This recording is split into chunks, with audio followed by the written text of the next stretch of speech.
Olá, seja bem-vindo. Que bom que você clicou aí. Nós estamos aqui, graças a Deus, o Senhor nos cuidou, nos deu vida e saúde, né? E então vamos comentar o estudo da lição e procurar sugar dela ao máximo. 7 lições, ou 7 pontos, na lição Vida e Morte. Mas para isso, vamos orar, né? Certo. Por favor. Querido Deus, muito obrigado, Pai, por este encontro novamente. Pedimos agora a companhia do Espírito Santo, professor por excelência, que nos dê compreensão na palavra inspirada.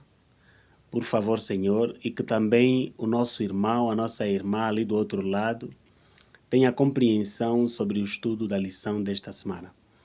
Perdoa todas as nossas falhas e continue, Senhor, abençoando as nossas famílias e, claro, nos aprontando para o teu breve retorno. Em nome de Jesus, amém. Amém. Disse eu, vida e morte, lição número 3. Porque para mim, o viver é Cristo. Viver é Cristo, morrer é lucro. E morrer é lucro. Grande, mas grande pensamento, grande texto para meditar. E isso você pode conferir em Filipenses capítulo 1, o verso 21. Então, nós nos propomos hoje para sugar da lição 7 pontos importantes. A primeira, Cristo deve ser engrandecido, né? Em tudo. O que esse é um dos assuntos que a gente já pode aprender aqui, né? Por exemplo, Paulo, quando vivia suas prisões, ele estava mais preocupado a engrandecer o nome de Jesus, né? Ele estava mais preocupado com o nome de Cristo Jesus. Como as pessoas veriam a Jesus no seu ministério. Mas não somente isso, né? Sim. Até porque Paulo, né, na lição ali de sábado à tarde, nós encontramos o último parágrafo, aí o autor diz que a vida é curta, né? A vida é curta e precisamos causar o maior impacto possível para o reino de Deus, no tempo que Ele, Deus no caso, nos concede. Então, ao revermos esse elemento que tudo deve ser feito para engrandecer, glorificar e exaltar o nome de Deus, né? É aproveitando o tempo que Deus nos concedeu. Porque tudo deve ser feito em função do tempo que Deus nos concedeu. Não acima disso, né? Aproveitar, no caso, como Jesus não poupou sua vida, sim, nós não deveríamos poupar nossos recursos, né? Exatamente. Paulo estava preocupado com a igreja, estava preocupado com o engrandecimento do nome de Jesus, estava preocupado com a salvação das pessoas, né? Claro, porque quando uma pessoa se salva, Jesus é glorificado. Quando uma pessoa se perde, o nome de Deus, as trevas desonram o nome de Deus pela perca de uma alma. E é isso que a gente aprende. Cristo deve ser glorificado em tudo. Ou quer comais, quer bebais, ou façais qualquer outra coisa. Tudo, né? Seja feito em nome de Deus, né? Para Deus. Para a glória de Deus. Segundo. O segundo é a vida cristã é um sacrifício. Uau! E você vê aí Paulo a falar de que... como é? Viagens desastrosas, prisões, açoites. É uma lista que a lição trouxe, né?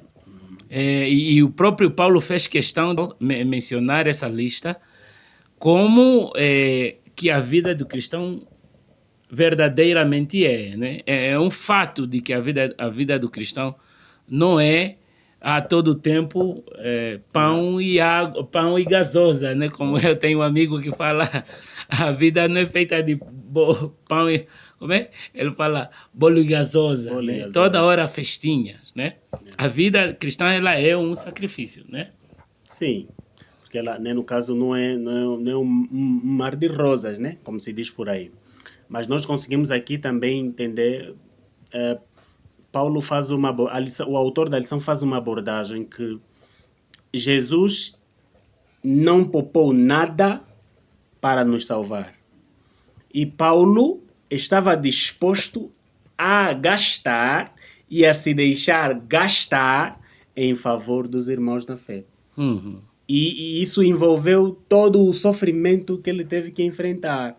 Até porque no estudo, na lição que nós abordamos, foi na lição número 1, acredito eu, né?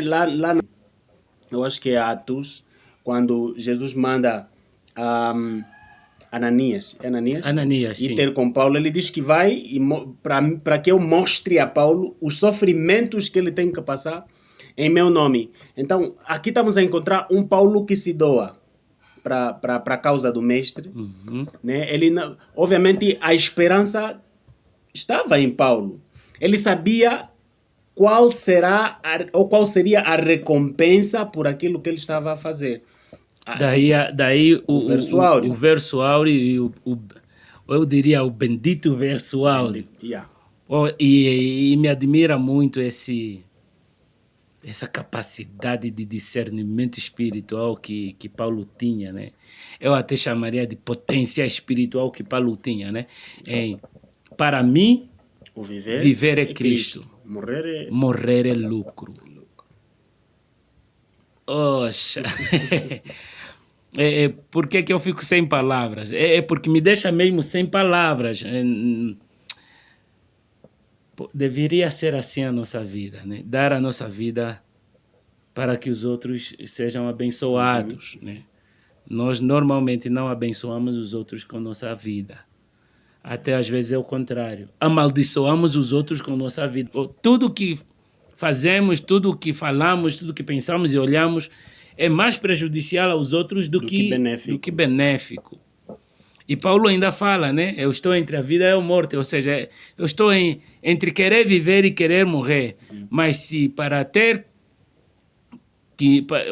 que abençoar vocês eu tenha que viver, então que seja assim. É melhor viver. Mas se dependesse de Paulo, ele morreria já, né? Eu teria já partido e estar com Cristo.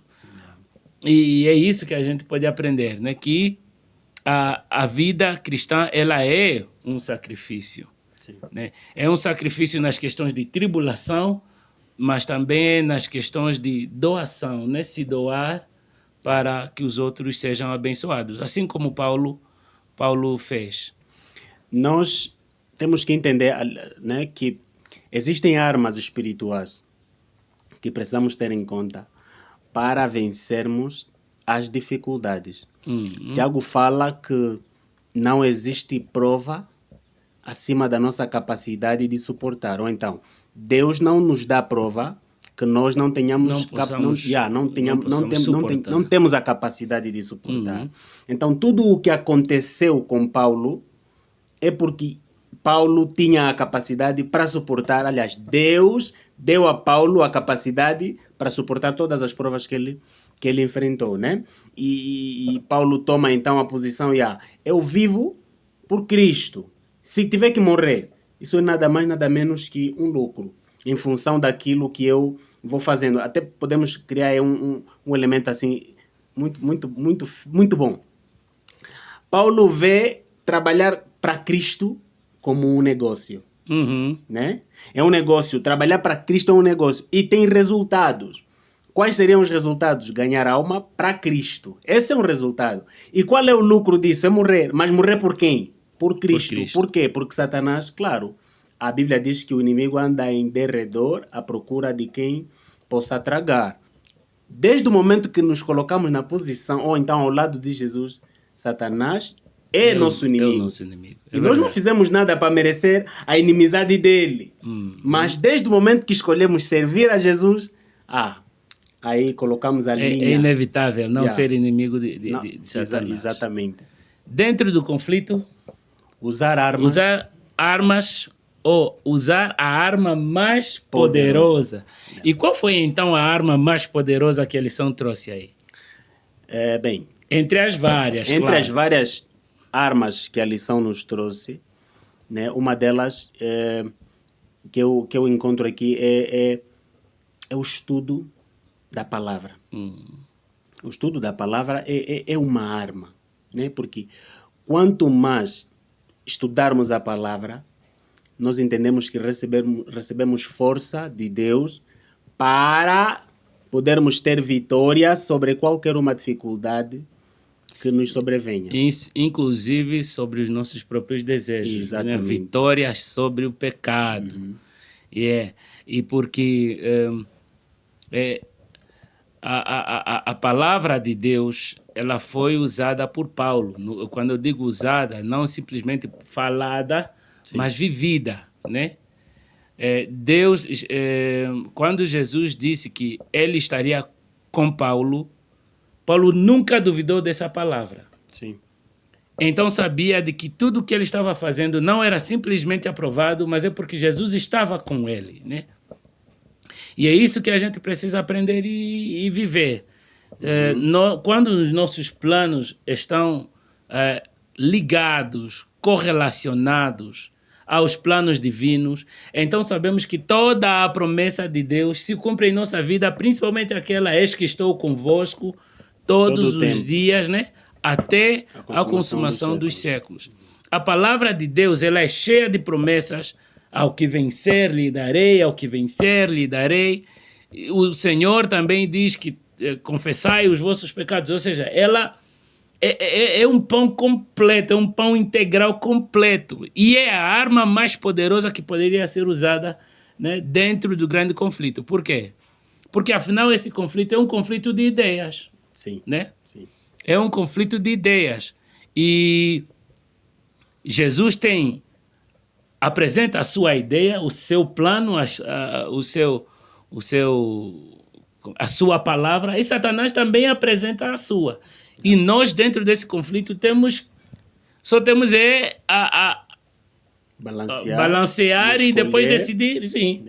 O lado... Isso me fez lembrar aquela brincadeira. A banana não tem futuro, fruta tá, né? E há dois lados. Dois lados aí, e o último é preso, e depois cada lado apresenta a sua, como é que eu diria? Apresenta lisonjas, né? Se você ficar deste lado, vais comer não sei o quê. Como a gente brincava, e depois você ouve, ok. E aí decide em qual lado ficar. E você, olha, que brincadeira, hein? No final, que já não tem mais ninguém para ir e vir, todos já foram selecionados e decidiram qual lado ficar. Agora esses dois lados entram no embate final, né? Sim. Poxa, que brincadeira. Me fez lembrar até o Armagedon, que vai ser a última batalha. Então, nós cristãos, ao ouvirmos a palavra de Deus, no finalzinho a gente tem que tomar uma decisão, né? Estar ao lado dela. E foi o que Paulo fez. Por isso é que ele já não tinha medo de morrer. Sim.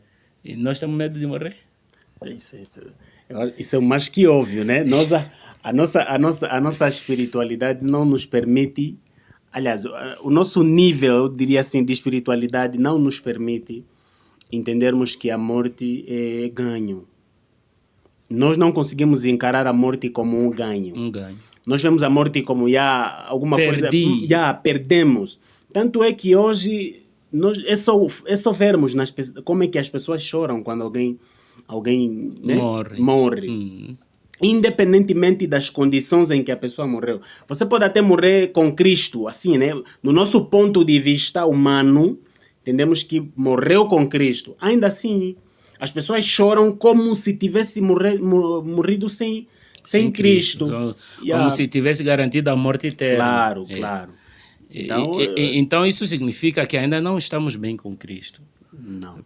Porque, em verdade, e quando vemos toda a história dos mártires, eles tinham a plena certeza de que a morte não era a última palavra no conflito.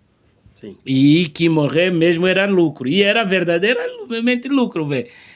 Morria um, 10 se convertiam. Morriam 10, 1000 se convertiam. Assim mesmo. Era mesmo lucro para o reino de Deus, né?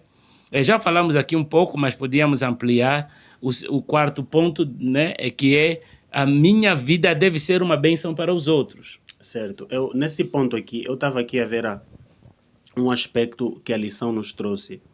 A lição diz que existem pessoas que ficam irritadas conosco pelo facto de sermos bons. Existem essas pessoas que, assim, do tipo, imaginem só, alguém que apareça, né, vai aparecer e vai dizer assim, você diz, olha, você está pronto para morrer? Ele diz, sim, eu estou pronto para morrer. Aconteça o que acontecer, ainda que eu morrer hoje, eu estou certo de que eu estarei no céu. Alguns podem se sentir bem pela posição dessa pessoa, mas outros, em contrapartida, podem ficar irritados. Como é que alguém vem, assim, em sã consciência, diz que está pronto para morrer? É que normalmente ninguém está pronto para isso.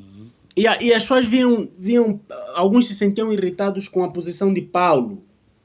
Porque Paulo estava firme com o que dizia, para mim viver é Cristo, e se chegar a morrer é lucro, isso é tranquilo.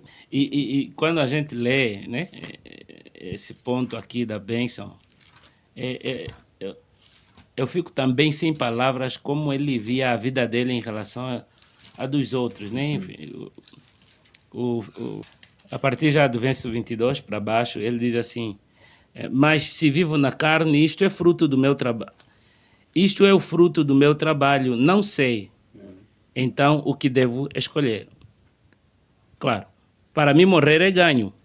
Mas se vivo na carne, isto é fruto do meu trabalho, então não sei o que eu devo escolher. E ele termina dizendo, mas ambos os lados estou apertado, tendo o desejo de partir e estar com Cristo, o que é muito melhor.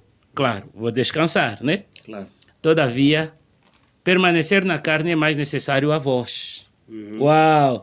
Ele sabia que a existência dele era uma bênção para os filipenses. Amém por isso. Temos sido nós uma bênção para os outros? Quando nós, seja lá, estamos no meio das pessoas, elas querem estar conosco ou elas querem se livrar de nós o máximo possível? Porque se vivemos e não somos uma bênção para os outros, então é inútil a nossa vida. É inútil. E é uma grande desonra a Deus quando vivemos e os outros não se sentem abençoados com a nossa existência. É uma grande desonra e é inútil. Ou seja, é melhor morrer, que morra só. Né? Não presta mesmo. Não está a prestar. Porque se vai prestar para Satanás, então na verdade não está a prestar. Nascemos e vivemos com um propósito de glorificar a Deus e ser uma bênção para os outros, né? Elemento-chave para a eternidade. Qual elemento a gente encontrou aqui na lição? Pronto. Um dos elementos chaves para a eternidade, eu ligaria esse elemento à lição, ao elemento que falamos aqui sobre conflito. O elemento-chave para a eternidade é ter que fazer a escolha certa. Primeiro item que eu acho importante aqui, fazer a escolha certa. Certo. Yeah. E quem nos dá as diretrizes para fazermos a escolha certa? Nós sabemos que a Bíblia nos leva ao lugar certo. Essa é a conclusão, né? A Bíblia nos leva ao lugar certo. Paulo, em Efésios, capítulo 6, ele fala da armadura de Deus. E ele vai dizer, né, tem que estudar a palavra, o capacete, usar o capacete da espada, fé, a espada, o escudo, exatamente. São elementos que Paulo vai mencionar aqui para vencer uma guerra. Estamos inseridos num conflito? Estamos. E diante desse conflito em que estamos inseridos, o que Jesus nos oferece e o que Satanás nos oferece? Claro. Também podemos aprender que depois que você escolher, Claro, se for na fé, vai encontrar os irmãos. Sim. E a irmandade, que é a unidade, é necessária. Certo. Né? Não estamos a falar de ecumenismo, porque o ecumenismo ele fala que temos que estar unidos, mas sem a doutrina, sem a palavra. Ora, se eu escolhi Jesus e escolhi seguir a sua palavra, eu tenho que preservar a unidade no corpo de Cristo. E isso é verdade, porque somos um e trabalhamos todos para o mesmo fim, né? Mas aí a unidade ela só pode ser verdadeira e preservada se ela estiver focada ou baseada na Bíblia, na palavra de Deus. Então, porque afinal de contas, estamos aqui na Terra, mas estamos a nos preparar para viver no céu. E no céu nós vamos ser vizinhos dos outros, uns dos outros.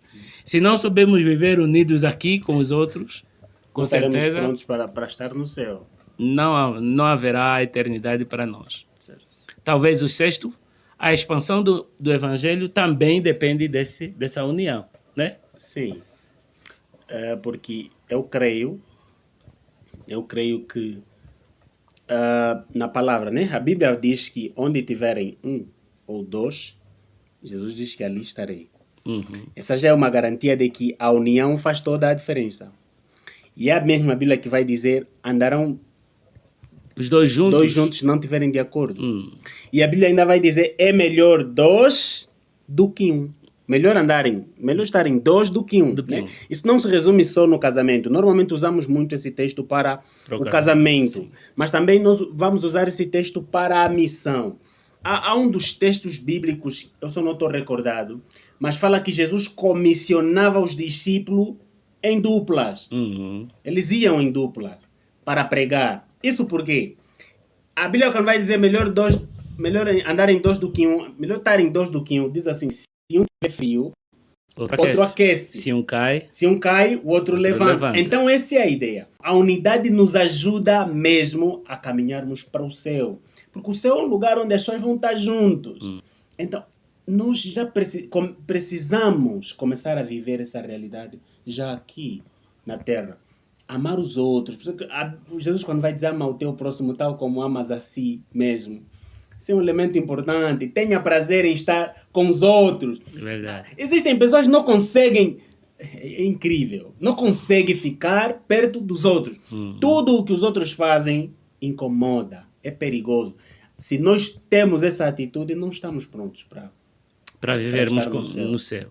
E eu vou só ler aqui um trecho de Testemunhos para a Igreja. É um trecho que a lição trouxe e diz assim, né, a primeira parte do parágrafo diz: a desunião na igreja tem origem no orgulho. Certo. Então aprendemos que temos que ser humildes como Jesus foi. Depois, à medida que o orgulho e a ambição mundana foram cultivados, quer dizer que isso aconteceu, afastou-se o Espírito de Cristo e insinuaram-se rivalidades, dissensão e luta para desviar e enfraquecer a igreja. Então a desunião dificulta o avanço do Evangelho. Certo. Para isso, precisamos estar unidos na palavra, e para que sejamos unidos, precisamos ser humildes. Certo. E o último? Mais do que palavras, ser praticantes. Prática. E vamos ler aqui o livro de Tiago 1, né? Tiago 1, 22, acredito eu. Esse é o nosso último texto para esse comentário da lição. Diz, e sede cumpridores da palavra, e não somente ouvintes, enganando-vos a vós mesmos. E esse é o nosso conselho. 7 pontos. Cristo deve ser engrandecido. A vida cristã é um sacrifício. Dentro do conflito, devemos usar a arma mais poderosa. A nossa vida deve ser uma bênção para os outros. Elementos-chave para a eternidade: escolher certo e viver em união. E dizer ainda que a expansão do Evangelho também depende da união. E mais do que palavras, ser praticante. Devemos ser praticantes. É isso. Até o próximo encontro, até o próximo comentário da lição. Que Deus te abençoe. Amém.